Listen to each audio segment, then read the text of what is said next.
Hi, I'm Walt with West Palm Dog. I've got Bettis here, and we have our friend Leanne walking Zaza.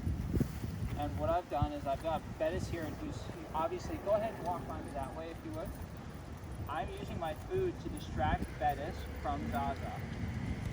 Very good. Hey, Bettis. Here we go. What a good boy. That's it. Nice.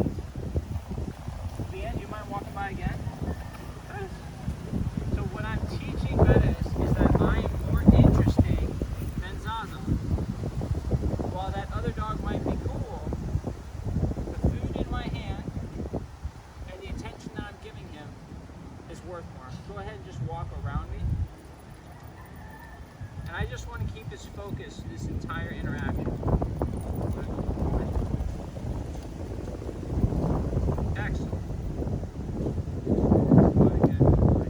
Excellent. No barking, no lunging, no moving towards Zaza. Just focus on me and enjoying the whole experience. What a good boy, Bettis. That was so good.